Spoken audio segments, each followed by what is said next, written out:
Alrighty guys, I said I was going to do a video on this, and it's probably going to be somewhat longer.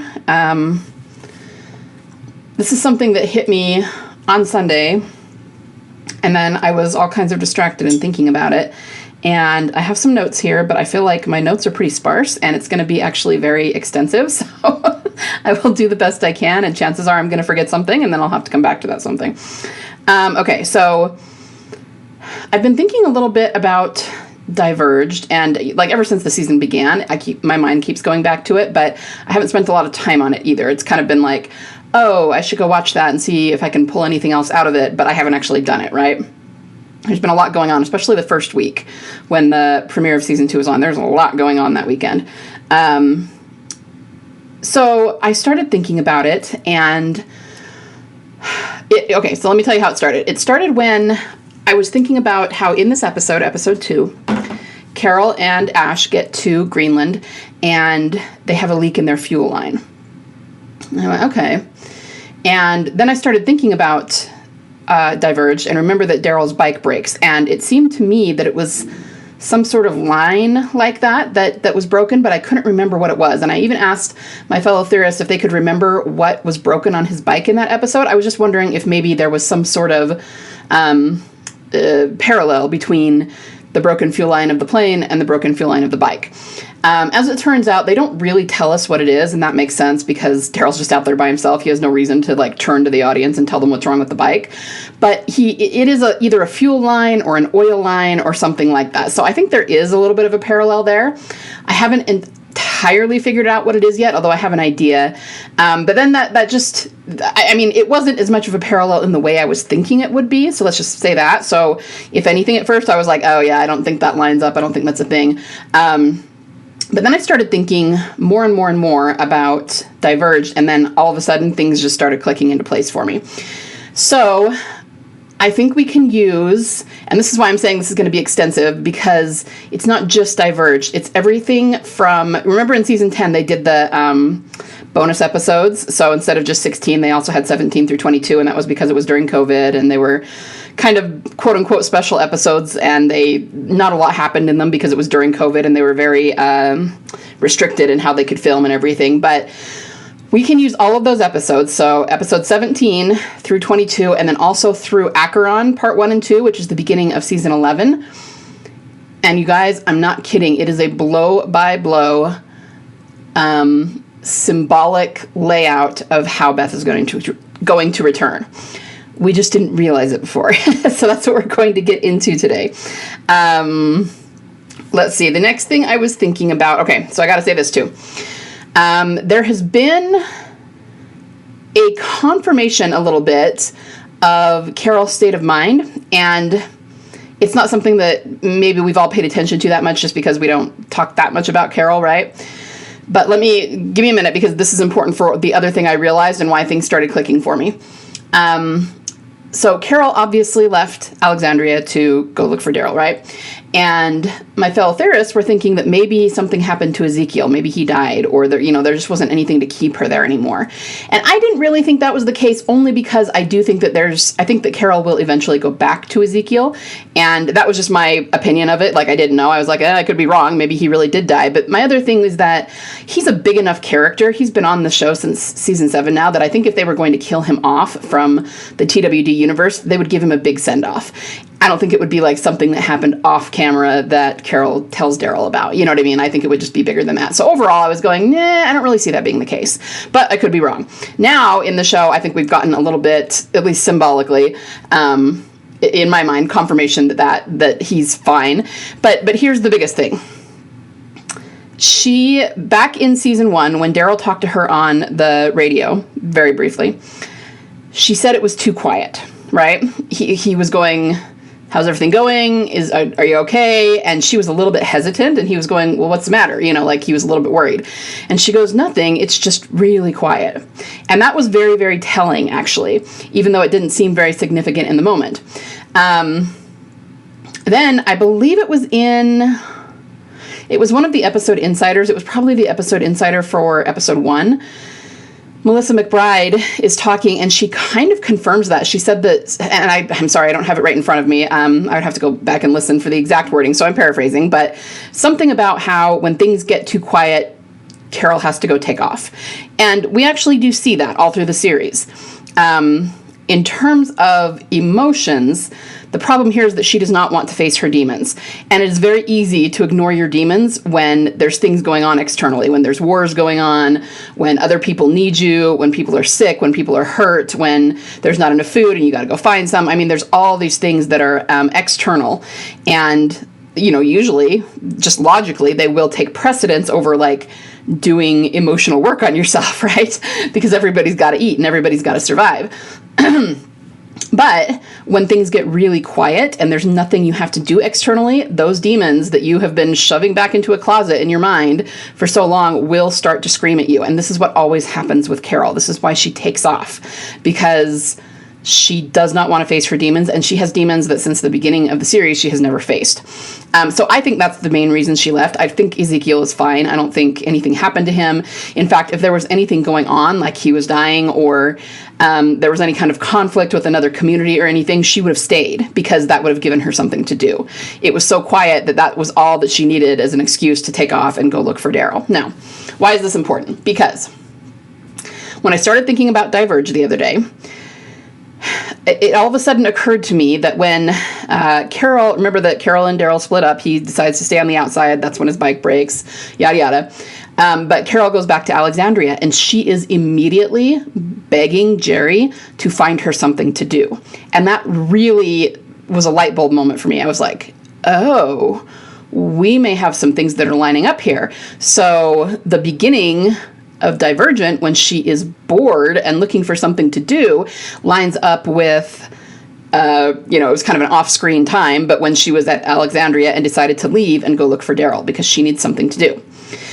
So the thing about Diverged is that we've never really settled on what all the symbolism means, because we're not sure yet. We've talked about maybe because Daryl fixes the bike, maybe the bike is a representation of Beth in some way.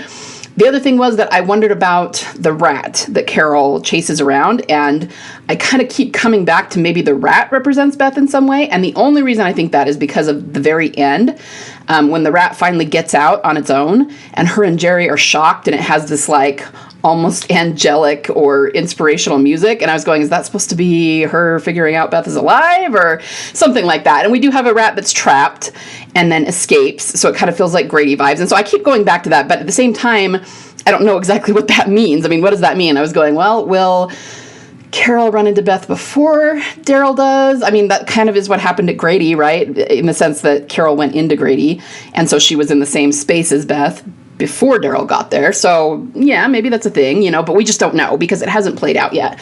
I will say that what I'm looking at here really has to do more with emotional or inner arcs. So, overall, I'm going to say that the rat, I'm going to say right now, doesn't equal Beth, but at the same time, you know how there's always like 10,000 layers of symbolism? At some point in the future, we might get something more that will go, oh, that's how it was literal. So I'm not at all closing the door on that, but just what I'm looking at right now, it has a lot more to do with Daryl and Carol's inner arcs, and that's what I'm going to explain. But the great thing about it, even though maybe that some of that symbolism we were looking at before and trying to make it be about Beth, maybe we were wrong about some of that, it still is leading to her in a really big way. So let's get into kind of the chronology of it, and I will do the best I can to not jump back and forth, because we're going to go all the way back to season 2 and look at a couple of things.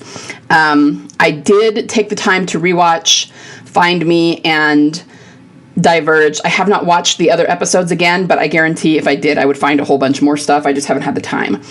Okay, so I do remember doing a post a long time ago. It was probably like 3 years ago, maybe more, in which I was talking about Daryl and Carol's inner arcs, and I said that they had the exact same arc, which sounds a little wonky because obviously they don't do the exact same things in the show, but they're always following the same trajectory together. The characters are paralleled, and sometimes they're not doing the same things at the same time, but you can still identify the same markers in each of their internal arcs. So I will try to find that post, even though it's old and it probably needs to be updated, so that you can even get probably more detail on what I'm going to say here. Okay.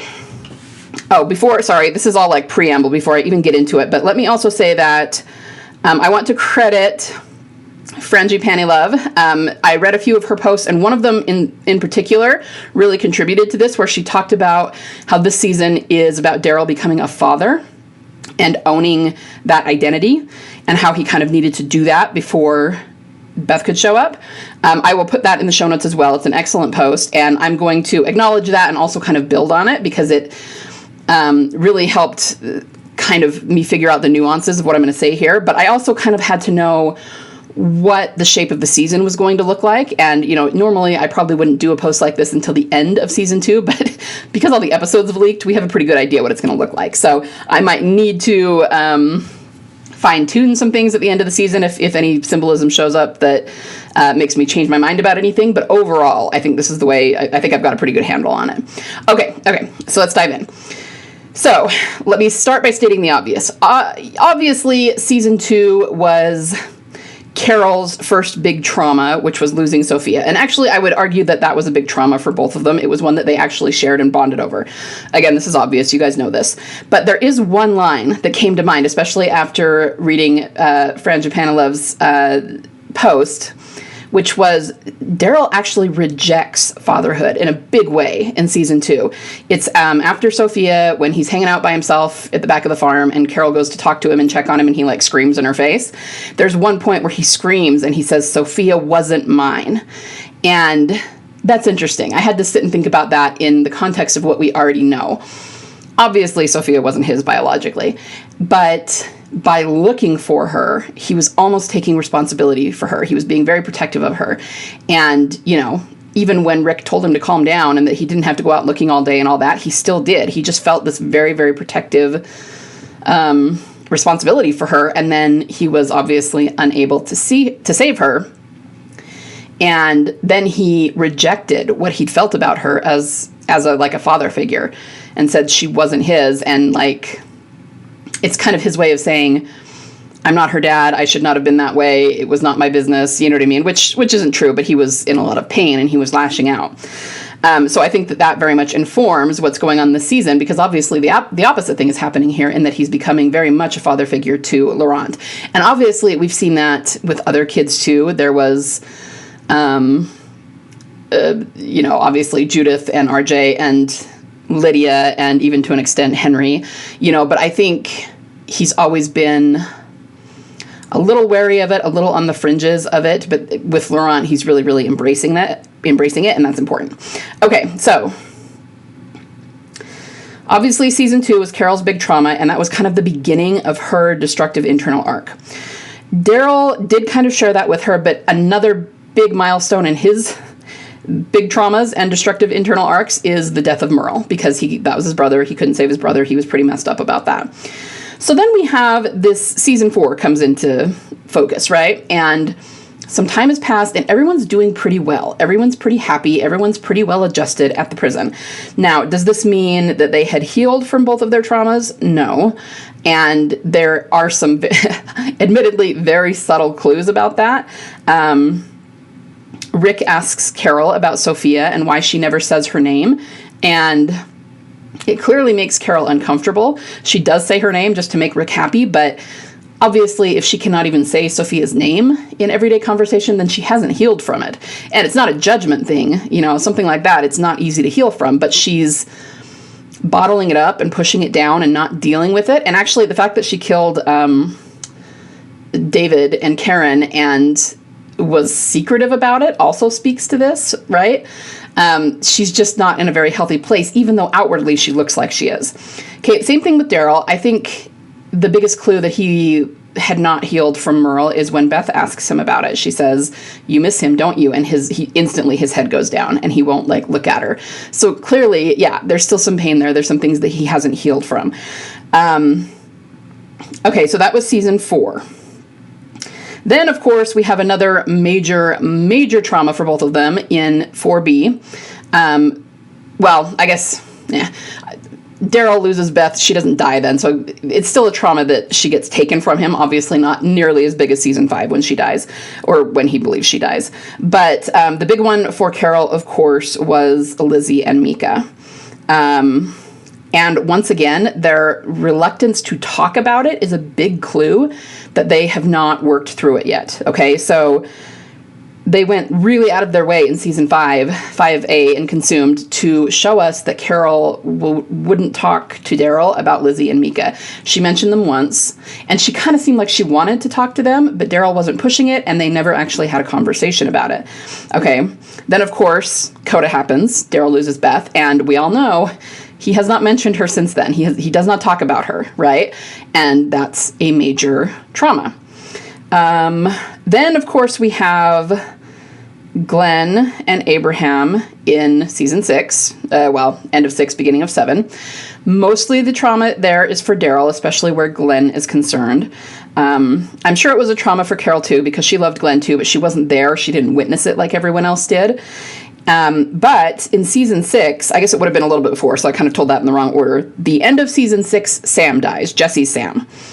And again, it doesn't go into a lot of detail about Carol's trauma over that, but we know that they had a little bit of a bond because they had scenes together where she tried to scare him and he was clearly latching on to him, and it was kind of a twisted relationship anyway. But after that, in it must just be 6B, we see her visiting his grave and putting a cookie on his grave.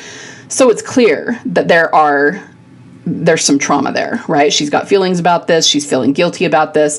And then the end of season 6, she takes off and leaves. Again, that's probably not only about Sam, but it's everything compounding. So then we have all-out war. Carol and Ezekiel get together, and I would argue that she was mostly healed when she was with Ezekiel. I mean, they did the whole thing where when she went and found Henry, it was at the same place she found Sophia, and then she did talk to Ezekiel about Sophia. So that shows that she actually came a long way in healing. Note, we did not see anything like that for Daryl with Beth. Then season 9 comes around. They lose Rick. That's another big one for Daryl specifically, is the loss of Rick. And then, of course, the end of that season, Carol loses Henry, and it just kind of dredges everything up again. Where I think she was mostly healed before, it's reopening the wounds, and now she's lost Henry, and now she's like back where she started from. Okay, so that takes us up almost to season 10, where the bonus episodes are. Now, before we get started on this next part, we at TD have often said that Daryl needs to get to some particular place emotionally so that he will, I hate to say it this way, but kind of so that he will be worthy of Beth. And that sounds like we're saying he's unworthy, which he is not. But it's more like he needs to be in an emotional place where he can actually sustain a grown-up romantic relationship. And for most of the series, he has not been in that place. Okay, so early on, it was mostly just because he was... he didn't have any romantic experience, so he was kind of immature romantically, which is, them all saying, oh, if he had feelings for Beth, he didn't understand them, yada yada, everything that they always say. Then as time went on, there was his grief, there was how haunted he always looked. We get into all-out war, and he became downright murderous about things, All of this was a result of all of the trauma he's been through, but he has to work through that in order to really be able to sustain a real solid relationship, and I would argue that with Leah, he wasn't there, and it was because he was so obsessed about finding Rick, so he certainly wasn't committing to her, and we're going to go over a little bit, we'll go over that a little bit in a minute. With Isabel, you could say that he is ready now, but he isn't. In the sense of he's certainly much more emotionally mature and able to sustain it with Isabel than he has been in the past.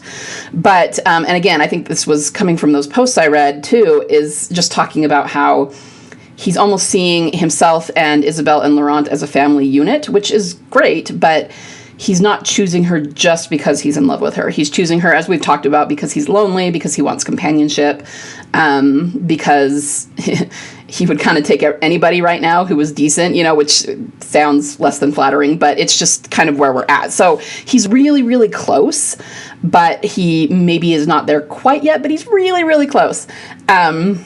But what we're seeing at the end of the season is that I think he will finally achieve that state of mind that he needs to be in order, before Beth appears. And what I mean by that is he seems very much, from what we know of the final episodes, like 4 through 6, and I won't give spoilers or anything, but he's in a state of mind of acceptance. There's the song they sing together, and it's like, before, when everything happened, he was angry. He was obviously in a great deal of grief, which is completely understandable, but he made it about something he did wrong, right? He made it like it was hurting his self-esteem, and he had guilt and shame over it. And he's finally, I think, getting to a place where he won't have that anymore. When somebody dies and he loses them, of course, he'll still mourn them and everything, but he won't be taking it on like as a blow to his self-esteem or that he did something wrong. And that is a very transcendent place to be, to just accept that, okay, these things happen. We do the best we can. We can still be happy with what we have and move forward. You know what I mean? And I think that is the state of mind he needs to get to before Beth appears. And I think he will get there by the end of this season. So we have literally been saying this since season 6 when they did Operation Lead the Walkers Away, and he was on his bike and he just looked awful. He just looked sad and haunted and kind of sick, and everybody like felt way bad for him. But ever since then we've been saying, okay, he's got to move through this and come out on the other side before she'll appear again. And I think, like I said, that we're finally reaching that. So now for the how this is all going to play out. So I'm not going to say too much about episode 1017.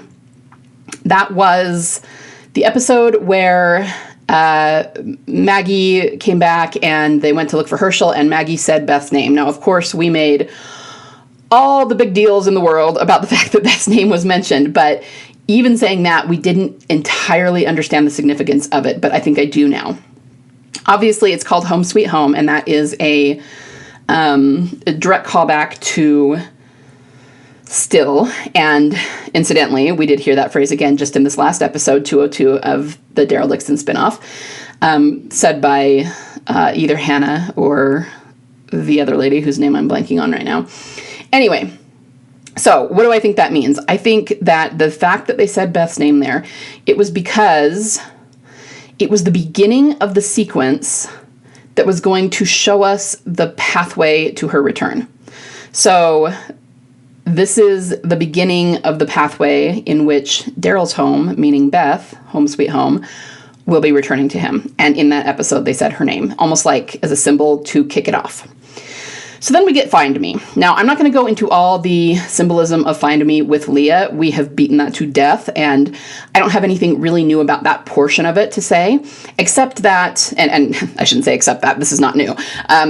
What I will just say for you to keep in mind is that Leah was obviously a replay of Beth and Daryl. And yes, in the show, she was, it was a much more toxic relationship than Beth and Daryl. And yes, they did consummate the relationship with which Beth and Daryl didn't. And of course, there were differences. And in terms of the plot, we know that Gimple was using that as Daryl's first relationship so that he, would have some romantic experience. So there's a lot a lot going on. But the reason there were so many parallels and callbacks is that it represented just him and Beth in season 4. Okay, we'll call it that. Here's the thing. The part that I was actually more interested in, and the main reason that I rewatched Find Me, I rewatched the whole thing just to see if anything else jumped out at me. But I was really actually interested in Daryl and Carol's fight at the end. So remember, the structure of the episode is that they go out together and then they find Leah's cabin, and then he tells her more about Leah, and that's when we see all of it in flashback, and then they start arguing at the end. Okay. So I would tell you guys, if you can, if you have access to it, to go watch this argument again at the end, because they get really mad at each other. And at the time, everybody thought it was kind of sad because we don't want them to be mad at each other. It's kind of sad when they fight, but they both called each other out on the main, what do you call this? The main psychological problem that the other one has. Okay, so Daryl got mad at her and told her that she always runs away from her problems.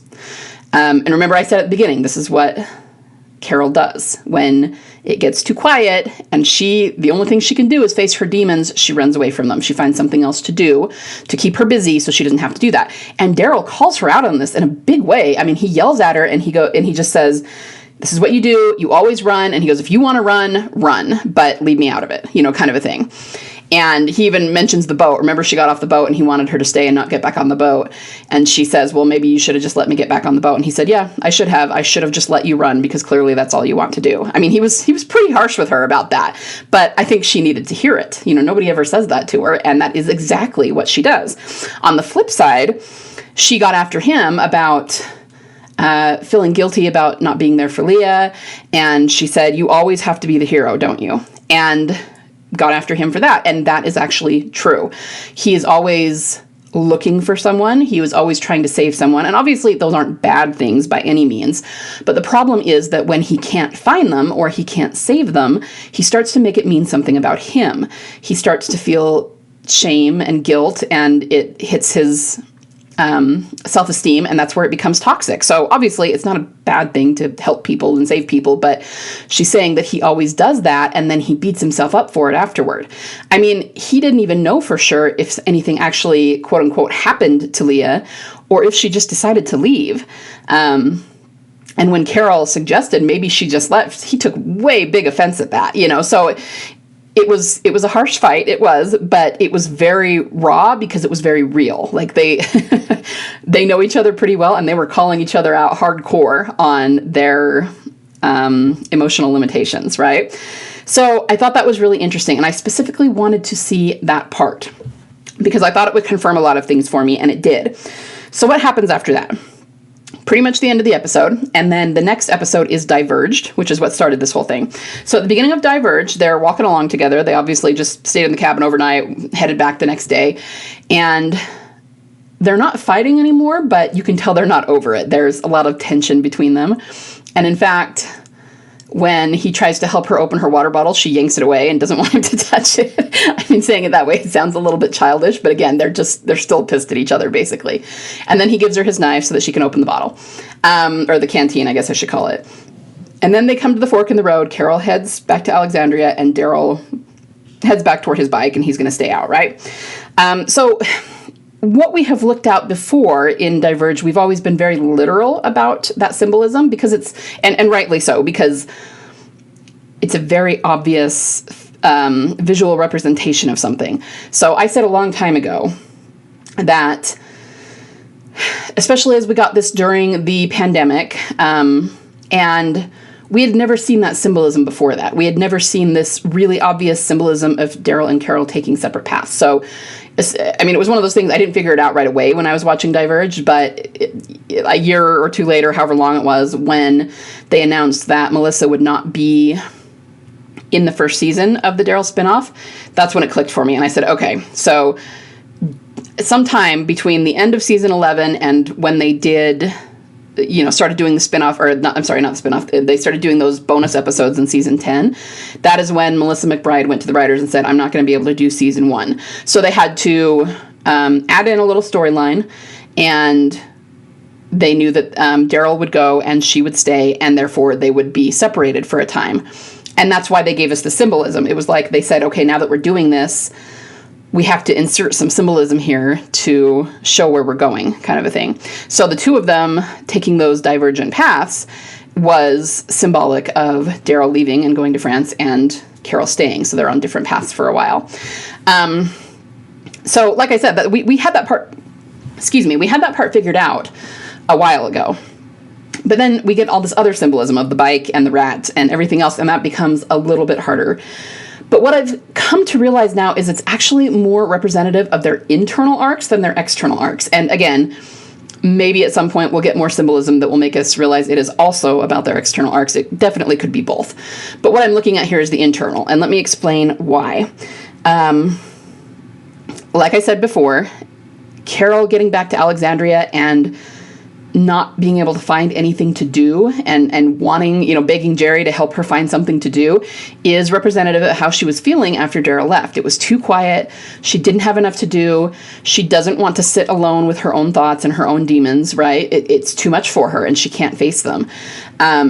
So what I'm going to say here is that the rat actually represents Carol's demons, okay? She is chasing them, she is trying to catch them, she is trying to kill them, but she can't seem to catch them.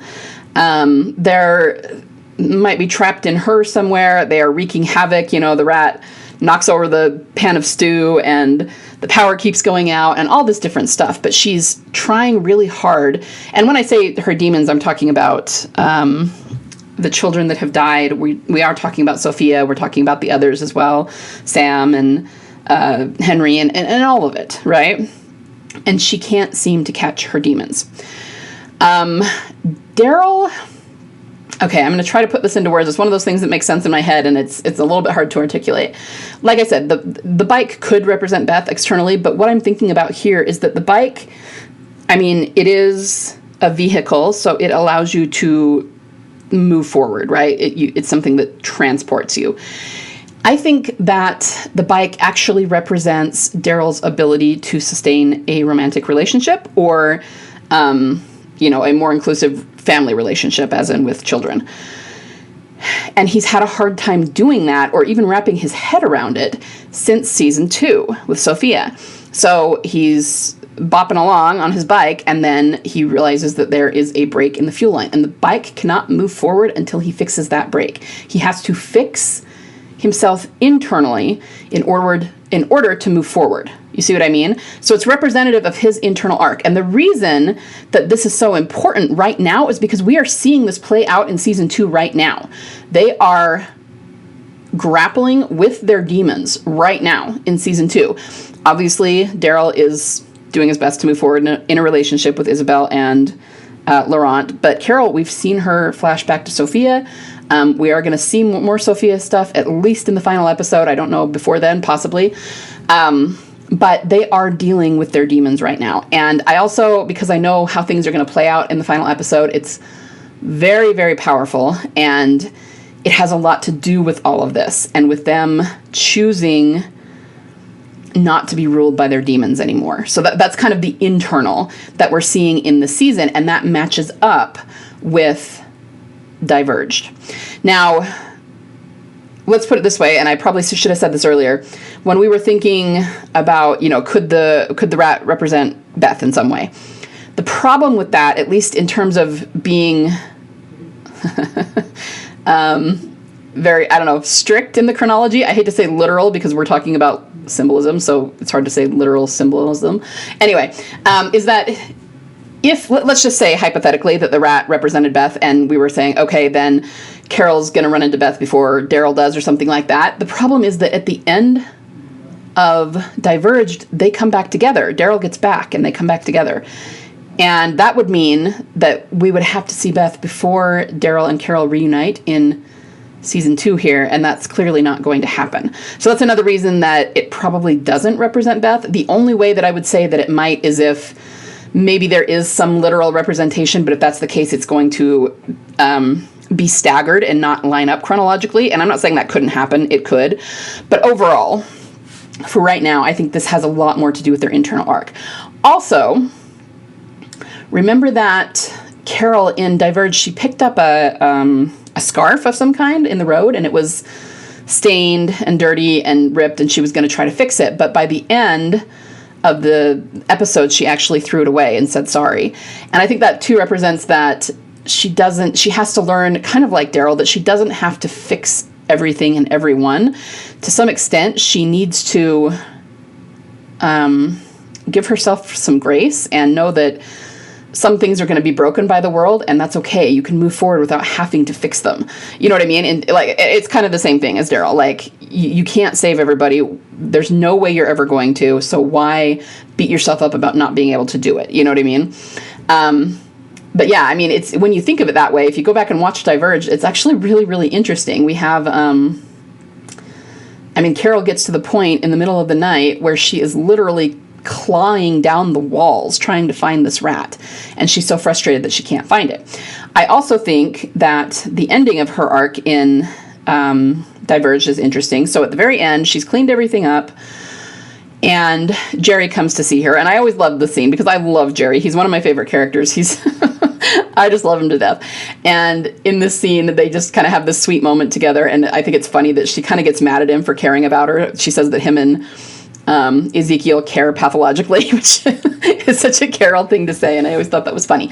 But, remember I said that part of the reason I thought maybe the rat was indicative of Beth is because it suddenly got away. And they do have this kind of strange line where Jerry goes, "Is that?" And then she says, "Yeah." It's almost like they know who the rat is or something, and like it's a famous rat or something. I don't know. It was just odd to me the way that they put that together. But I do think that, think about what happens here. Carol, she didn't tell him everything. It's not like they talked about Sophia, and she didn't even tell him about the rat, but she did open up to him. They did kind of have a moment where she was genuine and told him that she had a bad day and that she was having a rough time, and then he gave her a hug. And so it was just a matter of she opened up to someone who was her friend, who cared about her.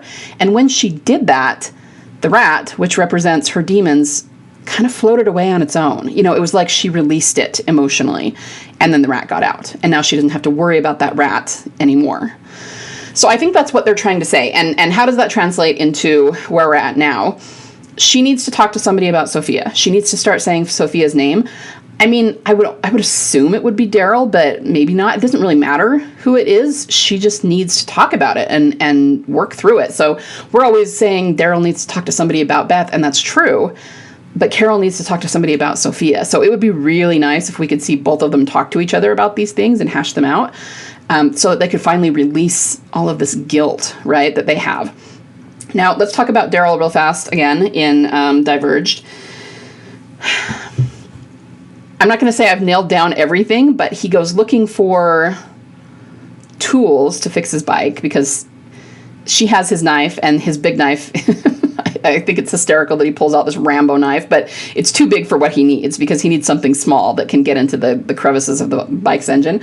So he has to go looking for a multi-tool, like a Swiss Army knife that he finds in these walkers that have camouflage on them. And I was thinking, before I started doing this, that we probably hadn't seen the fulfillment of that yet, and I suppose it was probably because I thought it would be a CRM thing, but, maybe not.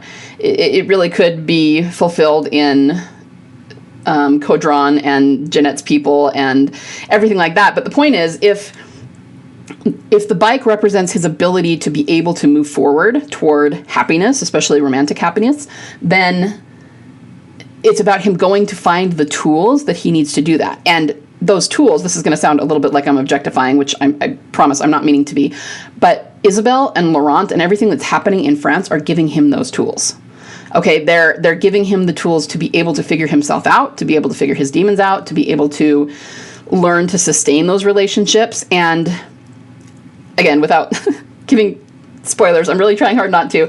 Remember that in the beginning, or in the first season, there was the whole thing about his grandfather and his grandfather's grave. That's going to come back around again too. And it's just really helped him figure out who he is and who he wants to be. So though I think that's what the tools, like going looking for the tools, represents, is he needed to get these tools to help him work through all of this. And then he comes back and he fixes the bike, and that's where we hear the wolf howl. And then once he fixes the bike, he can move forward again, and we see him drive off on the bike. And that's when above him we see all these stars. So we always said maybe the stars represented Beth in a, serious symbolism, cosmology sort of way. And I think that's true. But the thing is, we don't actually see him, reach those stars. We don't see him pick up a one-eyed dog, nothing like that. But the point is, he's on his way now. Like he's able to do it, and the stars are out there waiting for him, which is Beth. Okay, so let's recap here for a minute. We had 1017, in which they said Beth's name, and that was like the beginning of the sequence, and they called it Home Sweet Home. Then we have Find Me, where it goes through this relationship that he had with Leah, but it is a symbolic callback to, really it's a callback to what happened with Beth in season 4, because it's a relationship he had with a woman a long time ago. In the present, he doesn't have that relationship with her anymore, and he's telling Carol about something that happened years ago. So that's symbolic of him and Beth in season 4. Then we have this thing where the two of them go their separate ways, and that was fulfilled when Daryl went to France and Carol was still in Alexandria. And then we see that she gets antsy and she is trying to figure out her demons, but not having a whole lot of luck. Meanwhile, he needs to figure out some way to move forward because his bike breaks, and he has to go find the tools he needs to fix that bike so that he can move forward. Then at the end of the episode, they come back together. And I don't know how much Dog is. We always say that because he's a dog, it's, obvious, serious symbolism. I don't know how much Dog being with Carol is necessarily meant to be a foreshadow of Beth. Maybe. Again, we'll have to wait and see what other symbolism pops up. But it is interesting that Daryl doesn't reunite with Dog until after he comes back. So I was like, that could be indicative of him finding Beth after they reunite, But the other big thing that happens, or big symbol, I guess I should say, that happens at the end of Diverged is they go their separate ways. They go, there's still a little bit of tension between them. And he goes in through a black gate and she goes in through a white door. So we have the black and white symbolism there, which we had with Beth and Daryl in season 4 and 5 too. Okay, so let me look at my notes here. Then we have... Oh, I did skip a couple of episodes. So, actually, it went 17, 18 is Find Me. And then they actually did 19 and 20. And I'm not going to spend much time on 19 and 20. 19 was One More, which had Father Gabriel and Aaron out together. I actually love that episode. It had Robert Patrick in it. And it was so classic, brutal tragedy of The Walking Dead. I mean, it was such a good episode, but there was a lot of Beth and Daryl symbolism in there. We had the 8 and the 2 on the cards. They had miniature golf. They were drinking. I mean, on and on. There's tons of symbolism there. So I'm sure if I watched them, I could figure out exactly how it fits into the sequence a little better. But I just haven't rewatched all the episodes. Then we went to Splinter, which is Ezekiel, Princess, who else is with them? Eugene, Yumiko, who went to the Commonwealth, and they're in the train cars. And again, I'm not going to go into that too much. It seemed like that was a little bit less heavy on the Beth and Daryl symbolism, but the interesting thing about it is that there was a lot in that episode about hallucinations. And I don't even know how to explain how that fits in exactly, but we do think that there's a lot of misremembering going on and a lot of hallucinations going on. And anyway, I'm sure it's all connected. I just don't have the actual play-by-play about how it's connected. So then 21 was Diverged, which I just went through, and 22 was Here's Negan. As far as Here's Negan is concerned, part of it was to pay homage to the comic book character, and there was a whole issue of the comic book called Here's Negan. But we also know that it was a representation of somebody who had a blonde wife who then he lost. So there was a lot of Beth symbolism going on there as well. So it's almost just like another way of telling the story that happened back in season 4. So then after that, we get to Acheron. Okay.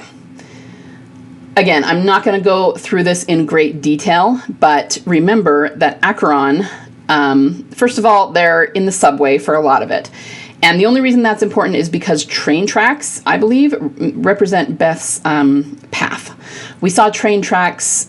Of course, they were the ones leading to Terminus, but the thing that makes them jump out at me more is actually in 509, which is Tyrese's death hallucination, where she's there playing the guitar.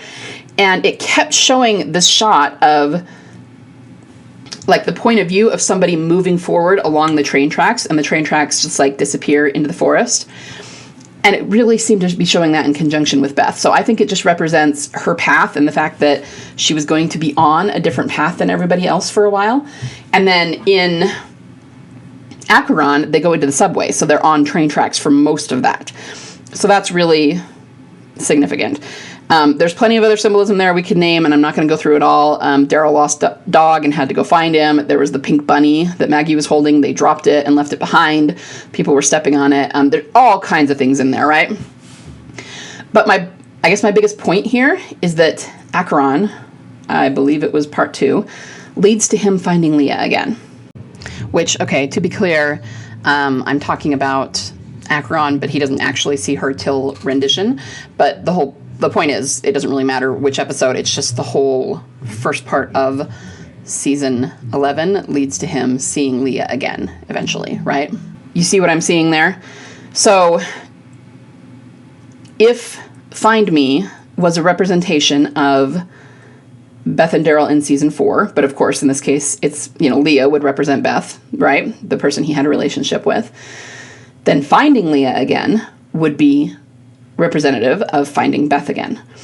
So I don't know that the sequence telling us about her return goes beyond that. It might, but these are really the episodes that I'm interested in because, beyond that, we know that Leah is kind of evil and then he ends up killing her. And no, I don't think any of that is going to happen with Beth. But my point is, do you see how they started in episode 17? Home Sweet Home, mention Beth's name, go through the Leah thing, which is a callback to season 4 with Beth and Daryl. Have Daryl and Carol literally call each other out on the demons that they need to fix in order to move forward. Then in Diverged, we see that again. We see representations of them chasing their demons down, trying to fix them. And, in Daryl's case, fixing what he needs to move forward. And then after that, Leah reappears. So after this, Beth will reappear. In thinking about this, I wondered if trains were a big deal in Spain, because I just have no idea. I've never been to Spain. So I Googled it, and yes, trains are a big deal in Spain. Anyone from Spain or even Europe probably knows more than me about that and are thinking, duh, I could have told you that, because they're actually a really big deal in Spain. So we know that they're going to Spain for season 3, and there's a lot of train tracks there. So what I'm thinking is that, I don't know if they'll... I think Daryl will be ready for Beth. I'm not entirely sure whether Carol will completely release her demons by the end of season 2, but maybe that doesn't matter that much. If not, then we'll see it in season 3. But the point is, now, when Daryl and Carol reunite, will be at the end of Diverged. And yeah, then you had Here's Negan, but Daryl wasn't even in Here's Negan. That was just kind of an outside storyline. The very next storyline they gave us in Acheron led to Leah finding him again. So, there you have it. Have I forgotten things? Probably. I hope that it made sense. But I just started thinking about it, and once things started clicking, I was like, oh, okay. I'm going to need to write this down. I do think that they used the bonus episodes to give us just a symbolic layout of how she's going to return. And of course, we didn't realize that before, and only now are we. And, even then it took a little while after that. They had to finish season 11, which was the Commonwealth, so they didn't get to it right away. But then right after that, here we are. So I hope that's helpful to everyone. I hope if you are worried about her not showing up, or if you're going to be super depressed that she doesn't show up in season 2, that this gives you some hope. Yes, it will suck if we see absolutely nothing of her in season 2. I am there with you. But why, after all this time, stop hoping when we are at the end of Diverged and literally 3 episodes later, Leah came back? Like, this would be the worst time to suddenly decide to hop off the train, because we're really, really close. And no, I don't know how much longer it's going to take. They can drag things out with the best of them, right? But the point is, it's on the horizon, and it's not that far away. Okay? All right, I got to stop talking now before I lose my voice. But I will come back and answer some asks either tomorrow or later in the week. So everyone have a wonderful day, and I will talk to you again soon. Bye.